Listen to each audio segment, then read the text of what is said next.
Hello friends, ಎಲ್ರಿಗೂ ನಮಸ್ಕಾರ. ಇವತ್ತಿನ ವಿಡಿಯೋದಲ್ಲಿ ನಾನು ನಿಮಗೆ AWS ಬಗ್ಗೆ ತಿಳಿಸ್ಕೊಡ್ತೀನಿ. AWS ಅಂದರೆ Amazon web services. Amazon web services ಅನ್ನೋ ಕಂಪನಿ ಶುರುವಾಗಿದ್ದು 2006ನಲ್ಲಿ. ಆಗ ಅವರು ಒಂದೆರಡು ಮೂರು ಸರ್ವಿಸಸ್ ಇಂದ ಶುರು ಮಾಡಿದ್ರು.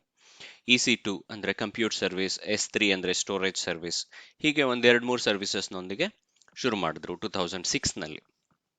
ಆದರೆ ಇವತ್ತಿನ ದಿನದಲ್ಲಿ ನೋಡಿದ್ರೆ ಒಂದು $110 ಬಿಲಿಯನ್ ಮಾರ್ಕೆಟ್ ಏನಿದೆ ಕ್ಲೌಡ್, ಇದರಲ್ಲಿ ಹತ್ತತ್ರ 33% market share Amazon web services ಹೊಂದಿದೆ. ಎರಡನೇ ಸ್ಥಾನದಲ್ಲಿರೋದು ಮೈಕ್ರೋಸಾಫ್ಟ್ ಅಜ್ಯೂರ್, 18% ಮಾರ್ಕೆಟ್ ಶೇರ್ ಇದೆ. ಸೊ ನೀವು ಆ ಡಿಫ್ರೆನ್ಸ್ನಲ್ಲೇ ನಿಮಗೆ ಗೊತ್ತಾಗುತ್ತೆ ಅಮೆಜಾನ್ ವೆಬ್ ಸರ್ವಿಸಸ್ ಎಷ್ಟು ಮುಂದೆ ಇದೆ ಈ ಒಂದು ಸೆಕ್ಟರ್ನಲ್ಲಿ ಅಂತ. ಹಾಗೆ ನೀವು ಈ ಗಾರ್ಟ್ನರ್ ಮ್ಯಾಜಿಕ್ ಕ್ವಾಡ್ರೆಂಟ್ ನೋಡಿದ್ರೆ, ಈ ಗಾರ್ಟ್ನರ್ ಮ್ಯಾಜಿಕ್ ಕ್ವಾಡ್ರೆಂಟ್ ಅಂದ್ರೆ ಏನು ಅಂದ್ರೆ, ಈ ಗಾರ್ಟ್ನರ್ ಅನ್ನೋ ಕಂಪನಿ ಬೇರೆ ಕಂಪನಿಗಳನ್ನ ಮೆಷರ್ ಮಾಡುತ್ತೆ. ಯಾತ್ರ ಮೇಲೆ ಅಂದ್ರೆ ಅವ್ರದ್ದು ಏನ್ ವಿಷನ್ ಇದೆ, ಒಂದು ಕಂಪನಿಯ ವಿಷನ್ ಏನು, ಆ ವಿಷನ್ನಿಗೆ ತಕ್ಕ ಹಾಗೆ ಇವರು ಪ್ಲಾನಿಂಗ್ ಹಾಗೂ ಇಂಪ್ಲಿಮೆಂಟೇಷನ್ ಮಾಡ್ತಾ ಇದ್ದಾರಾ ಇಲ್ವಾ, ಏನೇನು ಸ್ಟೆಪ್ಸ್ ತಗೊಳ್ತಾ ಇದ್ದಾರೆ, ಇದನ್ನೆಲ್ಲ ಗಣನೆಗೆ ತಗೊಂಡು ಅವರು ಒಂದು ಮ್ಯಾಜಿಕ್ ಕ್ವಾಡ್ರೆಂಟ್ನ ಪ್ಲಾಟ್ ಮಾಡ್ತಾರೆ. ನೀವು ಇದರಲ್ಲಿ ನೋಡಿದ್ರೆ ಅಮೆಜಾನ್ ವೆಬ್ ಸರ್ವಿಸಸ್ ಇದರಲ್ಲಿ ಕೂಡ ಲೀಡಿಂಗ್ ಅಲ್ಲಿದೆ. ಯಾಕೆ ಅಂದರೆ ಅವರು ಅಷ್ಟು ದಿನೇ ದಿನೇ ಇನ್ನೋವೇಷನ್ ಬಗ್ಗೆ ಕಾನ್ಸಂಟ್ರೇಟ್ ಮಾಡಿ ದಿನೇ ದಿನೇ ಹೆಚ್ಚೆಚ್ಚು ಸರ್ವಿಸಸ್ನೊಂದಿಗೆ ಮಾರ್ಕೆಟಿಗೆ ಬರ್ತಾ ಇದ್ದಾರೆ. ಇವತ್ತಿನ ದಿನದಲ್ಲಿ 175 ಬೇರೆ ಬೇರೆ ಸರ್ವಿಸಸ್ನ ಅಮೆಜಾನ್ ಪ್ರೊವೈಡ್ ಮಾಡ್ತಾ ಇದೆ. ಹಾಗೇನೆ ಅವರ ಡೇಟಾ ಸೆಂಟರ್ಗಳು ಅಷ್ಟೇ ಪ್ರಪಂಚದಾದ್ಯಂತ ಇದೆ. ನೀವು ನೋಡ್ತಾ ಇರೋ ಹಾಗೆ ಡೇಟಾ ಸೆಂಟರ್ಸ್, ಅಮೆಜಾನ್ ವೆಬ್ ಸರ್ವಿಸಸ್ನ ಡೇಟಾ ಸೆಂಟರ್ಸ್ ಬೇಕಾದಷ್ಟು ಜಾಗಗಳಲ್ಲಿದೆ. ಹತ್ತತ್ರ 245 ದೇಶಗಳಲ್ಲಿ ಇವತ್ತು ಅವ್ರ ಸರ್ವಿಸಸ್ ಪ್ರೊವೈಡ್ ಮಾಡ್ತಾ ಇದ್ದಾರೆ. 24 ರೀಜನ್ಸ್ ಇದೆ, 77 ಅವೈಲಬಿಲಿಟಿ ಝೋನ್ಸ್ ಹಾಗೂ 220 ಪಾಯಿಂಟ್ಸ್ ಆಫ್ ಪ್ರೆಸೆನ್ಸ್ ಇದೆ. ಈ ಪಾಯಿಂಟ್ಸ್ ಆಫ್ ಪ್ರೆಸೆನ್ಸ್ ಅಂದ್ರೆ ಕಾಂಟೆಂಟ್ ಡೆಲಿವರಿಗೆ ಯೂಸ್ ಮಾಡ್ತಾರೆ. ಇದನ್ನೆಲ್ಲ ನಾನು ಈ ವಿಡಿಯೋ ಸೀರೀಸ್ ಏನು ಮಾಡ್ತಾ ಇದ್ದೀನಿ ಇದರಲ್ಲಿ ಮುಂದೆ ಒಂದೊಂದಾಗಿ ಹೇಳ್ತಾ ಹೋಗ್ತೀನಿ. ಇವತ್ತಿನ ಈ ವಿಡಿಯೋದಲ್ಲಿ ಮುಂದೆ ನೋಡೋಣ ರೀಜನ್, ಅವೈಲಬಿಲಿಟಿ ಝೋನ್, ಇದ್ರ ಬಗ್ಗೆ ಎಲ್ಲ ತಿಳ್ಕೊಳ್ಳೋಣ. ಈಗ ನಿಮ್ಗೆಲ್ಲ ಡೇಟಾ ಸೆಂಟರ್ ಅಂದ್ರೆ ಏನು ಅಂತ ಗೊತ್ತೇ ಇರುತ್ತೆ.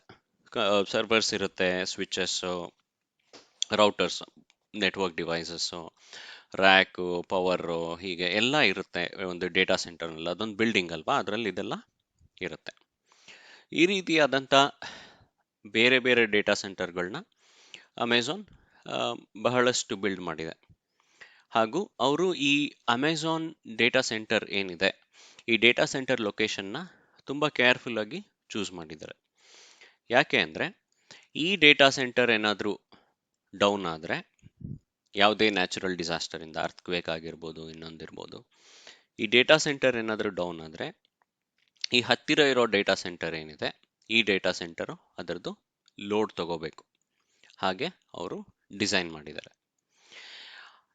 ಈ ಡೇಟಾ ಸೆಂಟರ್ಗಳು, ಪ್ರತಿಯೊಂದು ಡೇಟಾ ಸೆಂಟರ್ಗಳೇನಿದೆ, ಈ ಡೇಟಾ ಸೆಂಟರ್ಗಳು ರಿಡಂಡೆಂಟ್ ಪವರ್ ಸಪ್ಲೈ ಹೊಂದಿರುತ್ತೆ, ರಿಡಂಡೆಂಟ್ ನೆಟ್ವರ್ಕ್ ಕನೆಕ್ಟಿವಿಟಿ ಹೊಂದಿರುತ್ತೆ. ಹಾಗೆ ಇವಾಗ ನಾವಿಲ್ಲಿ ನೋಡ್ತಾ ಇರೋದು ಇದು 2-3 ಡೇಟಾ ಸೆಂಟರ್ ಇದೆ ಅಲ್ವಾ. ಈ 2-3 ಡೇಟಾ ಸೆಂಟರ್ನ ಒಂದು ಕ್ಲಸ್ಟರ್ ಅಲ್ವಾ, ಅದನ್ನ ಒಂದು ಗ್ರೂಪ್ ಮಾಡಿದ್ರೆ ಅದನ್ನೇ ಅವರು ಅವೈಲಬಿಲಿಟಿ ಝೋನ್ ಅಂತ ಕರೀತಾರೆ. ಈ ರೀತಿಯಾದಂಥ ಮಲ್ಟಿಪಲ್ ಅವೈಲಬಿಲಿಟಿ ಝೋನ್ಸ್ ಇರುತ್ತೆ. ಒಂದು ಅವೈಲಬಿಲಿಟಿ ಝೋನ್ನಲ್ಲಿ ಎಷ್ಟು ಡೇಟಾ ಸೆಂಟರ್ಸ್ ಇದೆ ಅಂತ ನಮಗೆ ಗೊತ್ತಿಲ್ಲ. ಅವರು ಅದನ್ನ ಹೇಗೆ ಮ್ಯಾನೇಜ್ ಮಾಡ್ತಾರೆ ಅನ್ನೋದ್ರ ಬಗ್ಗೆ ಇನ್ಫಾರ್ಮೇಶನ್ ಸಾಕಷ್ಟು ಇಲ್ಲ. ಬಟ್ ಅಟ್ಲೀಸ್ಟ್ ಒಂದೆರಡಾದರೂ ಡೇಟಾ ಸೆಂಟರ್ ಇರುತ್ತೆ ಅನ್ನೋದಷ್ಟೇ ಗೊತ್ತಿದೆ. ಈ ಥರದ ಒಂದು ಅವೈಲಬಿಲಿಟಿ ಝೋನ್ಗಳದೇ ಒಂದು ಕ್ಲಸ್ಟರ್, ಒಂದು ಗ್ರೂಪ್ ಅಂತ ನಾವು ನೋಡಿದ್ರೆ ಅದನ್ನ ರೀಜನ್ ಅಂತ ಕರೀತಾರೆ. ಸೊ ಒಂದು ರೀಜನ್ನಲ್ಲಿ ಮಲ್ಟಿಪಲ್ ಅವೈಲಬಿಲಿಟಿ ಝೋನ್ಸ್ ಇರುತ್ತೆ, ಎರಡಕ್ಕಿಂತ ಹೆಚ್ಚು ಅವೈಲಬಿಲಿಟಿ ಝೋನ್ಸ್ ಇದ್ದೇ ಇರುತ್ತೆ. ಮಿನಿಮಮ್ 2 ಇರುತ್ತೆ, ಮ್ಯಾಕ್ಸಿಮಮ್ 6ವರೆಗೂ ಅವೈಲಬಿಲಿಟಿ ಝೋನ್ಸ್ ಇರ್ಬೋದು. ಜನರಲ್ ಆಗಿ ನೀವು ನೋಡಿದ್ರೆ ಒಂದು ರೀಜನ್ ಅಲ್ಲಿ 3 ಕಾಣಿಸುತ್ತೆ ಬಹಳಷ್ಟು ಸರ್ತಿ. ನಾನು ಆಗ್ಲೇ ಹೇಳ್ದಂಗೆ ಒಂದು ಅವೈಲಬಿಲಿಟಿ ಝೋನ್ ಅಂದ್ರೆ ಒಂದ್ 2-3 ಡೇಟಾ ಸೆಂಟರ್ಸ್ ಇರುತ್ತೆ ಅದರಲ್ಲಿ ಆಲ್ರೆಡಿ. ಹಾಗೆ ನಾವು ಇಷ್ಟೊತ್ತವರೆಗೂ ಕೆಲವೊಂದು ಟರ್ಮಿನಾಲಜೀಸ್ ಬಗ್ಗೆ ನೋಡಿದ್ವಿ ಅಲ್ವಾ. AWS ಅಂದ್ರೆ ಅಮೆಝಾನ್ ವೆಬ್ ಸರ್ವಿಸಸ್, POP ಅಂದ್ರೆ ಪಾಯಿಂಟ್ಸ್ ಆಫ್ ಪ್ರೆಸೆನ್ಸ್, ಅದು ಕಾಂಟೆಂಟ್ ಡೆಲಿವರಿಗೆ ಯೂಸ್ ಮಾಡ್ತಾರೆ ಅಂತ ಹೇಳಿದೆ. ಹಾಗೇನೆ ಡೇಟಾ ಸೆಂಟರ್ ಬಿಲ್ಡಿಂಗ್ ಅಲ್ವಾ. ಅವೈಲಬಿಲಿಟಿ ಝೋನ್ ಅಂದ್ರೆ collection of data centres, region ಅಂದ್ರೆ ಕಲೆಕ್ಷನ್ ಆಫ್ ಅವೈಲಬಿಲಿಟಿ ಝೋನ್ಸ್. ಈಗ ನಾನು ನಿಮಗೆ ಒಂದು ಇಂಟ್ರೆಸ್ಟಿಂಗ್ ಆದಂಥ ಒಂದು ಇದನ್ನ ತೋರಿಸ್ತೀನಿ ನೋಡಿ. ನೀವು ಕೂಡ ಈ URL ನ ವಿಸಿಟ್ ಮಾಡ್ಬೋದು, infrastructure.aws ಅಂತ. ಓಕೆನಾ. ನಾನು ನಿಮ್ಗೆ ಹೇಳ್ದಂಗೆ ಈ ಗ್ಲೋಬ್ ನಲ್ಲಿ ಏನ್ ಕಾಣಿಸ್ತಾ ಇದೆಯಲ್ಲ, ಆರೆಂಜ್ ಕಲರ್ ನಲ್ಲಿ ಕಾಣಿಸ್ತಾ ಇರೋದೆಲ್ಲ ರೀಜನ್ಸ್ ಅಂದ್ರೆ ನಾನು ಹೇಳಿದ್ನಲ್ಲ, ಮಲ್ಟಿಪಲ್ ಅವೈಲಬಿಲಿಟಿ ಝೋನ್ಸ್ ಇರುತ್ತೆ ಅದರಲ್ಲಿ. ನೋಡಿ ಇದು ಎಷ್ಟು ಇಂಟ್ರಾಕ್ಟಿವ್ ಆಗಿದೆ ಇದು ಅಂತ. ಹೀಗೆ ತಿರುಗಿಸಿದ್ರೆ ನೋಡಿ, ಇಂಡಿಯಾದಲ್ಲಿ ನೀವು ನೋಡ್ತಾ ಇರೋ ಹಾಗೆ ಒಂದು ಅವೈಲಬಿಲಿಟಿ ಝೋನ್ ಆಲ್ರೆಡಿ ಇದೆ, ಒಂದು ರೀಜನ್ ಆಲ್ರೆಡಿ ಇದೆ, ಇನ್ನೊಂದು ಅಪ್ಕಮಿಂಗ್ ಇದೆ. ಸೊ ನಾವು ಇದನ್ನ ಕ್ಲಿಕ್ ಮಾಡಿ ನೋಡೋಣ. ಮುಂಬೈನಲ್ಲಿ ಇದೆ ಅಲ್ವಾ ರೀಜನ್ನು. ಆ ರೀಜನ್ ಅಲ್ಲಿ ಇಲ್ಲಿ ನೋಡಿ, ಇಲ್ಲಿ ಬ್ಲೂ ಪಾಯಿಂಟ್ಸ್ ಏನ್ ತೋರಿಸ್ತಾ ಇದೆ ಅಂದ್ರೆ, ಬ್ಲೂ ಪಾಯಿಂಟ್ಸ್ ಎಲ್ಲ ನಮಗೆ ಅವೈಲಬಿಲಿಟಿ ಝೋನ್ಸ್ ತೋರಿಸ್ತಾ ಇದೆ. ಹಾಗೆ ಈ ಡಾಟೆಡ್ ಲೈನ್ಸ್ ಏನ್ ನೋಡ್ತಾ ಇದ್ದೀರಾ ನೀವು, ಇದು ನೆಟ್ವರ್ಕ್ ಕನೆಕ್ಟಿವಿಟಿನ ತೋರಿಸುತ್ತೆ. ಹೇಗೆ ಅದು ಇಂಟರ್ ಕನೆಕ್ಟೆಡ್ ಆಗಿದೆ, ರೀಜನ್ಸ್ ಎಲ್ಲ ಹೇಗೆ ಇಂಟರ್ ಕನೆಕ್ಟೆಡ್ ಆಗಿದೆ ಅಂತ. ಪಿಂಕ್ ಕಲರ್ ತೋರಿಸ್ತಾ ಇರೋದು ಪಾಯಿಂಟ್ ಆಫ್ ಪ್ರೆಸೆನ್ಸ್, ನಾನು ಆಗ್ಲೇ ಹೇಳ್ದ ಹಾಗೆ. ನೋಡಿ ಇದು ಅಪ್ಕಮಿಂಗ್ ರೀಜನ್. ಹಾಗೆ ನಾವೀಗ ಫುಲ್ ಗ್ಲೋಬ್ನ ನೋಡೋಣ. ನೋಡಿ ಇಲ್ಲಿ ಈ ರೀಜನ್ನ ನಾವು ನೋಡಿದ್ರೆ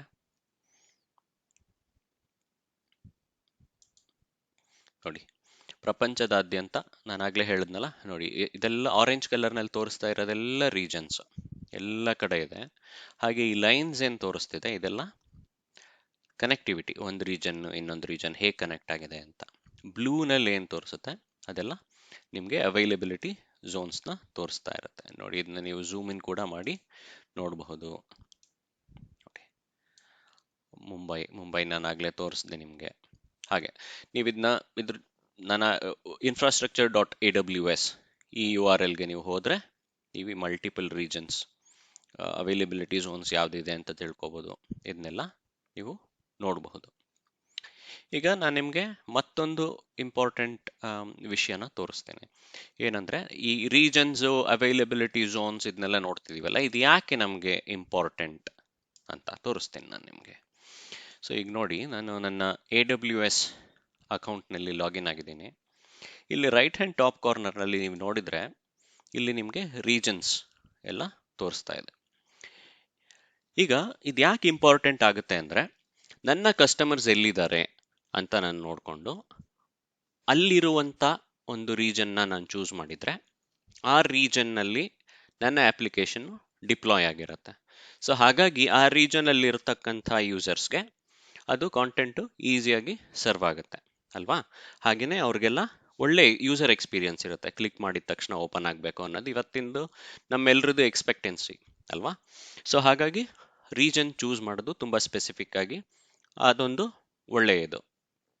ಹಾಗೇನೆ ಕೆಲವು ಸರ್ತಿ ಏನಾಗುತ್ತೆ ಅಂದರೆ, ಕೆಲವು ಸರ್ವಿಸ್ಗಳಿದೆ, ಆ ಸರ್ವಿಸ್ಗಳು ಗ್ಲೋಬಲ್ ಲೆಕ್ಕದಲ್ಲಿ ಸಿಗುತ್ತೆ. ಅದು ನಿಮಗೆ ರೀಜನ್ ವೈಸ್ ಸಿಗಲ್ಲ. ಈಗ ನಾನು ಇಲ್ಲಿ ಕಾಣಿಸ್ತಾ ಇದೆಯಲ್ಲ ನಿಮಗೆ ವರ್ಚುವಲ್ ಮೆಷಿನ್ EC2 ಅಂತ. ವರ್ಚುವಲ್ ಮೆಷಿನ್ ಅಂದರೆ ನನಗೊಂದು ಸರ್ವರ್ ಕೊಡಿ ಅಂತ, ವರ್ಚುವಲ್ ಮೆಷಿನ್ ಕೊಡಿ ಅಂತ. ಸೊ ಇದನ್ನು ನಾನು ಮುಂಬೈ ಲೊಕೇಶನ್ನಲ್ಲಿ ನಾನು ಡಿಪ್ಲಾಯ್ ಮಾಡ್ಬೋದು. ಆದರೆ ಕೆಲವೊಂದು ಸರ್ವಿಸ್ಗಳಿದೆ, ಆ ಸರ್ವಿಸಸ್ ನಿಮಗೆ ಗ್ಲೋಬಲ್ ಅಂತ ಇಲ್ಲಿ ಚೇಂಜ್ ಆಗಿಬಿಡುತ್ತೆ. ಇದನ್ನೆಲ್ಲ ನಾನು ನಿಮಗೆ ಮುಂದಿನ ವಿಡಿಯೋಗಳಲ್ಲಿ ಹೇಳ್ಕೊಡ್ತೀನಿ. ಸೊ ಈಗ ನಾವೊಂದು ವರ್ಚುವಲ್ ಮೆಷಿನ್ ಲಾಂಚ್ ಮಾಡೋಣ ಅಂತ ನೋಡೋಣಂತೆ. ಲಾಂಚ್ ಮಾಡಿ ನೋಡೋಣ ಏನಾಗುತ್ತೆ ಅಂತ ನೋಡೋಣ.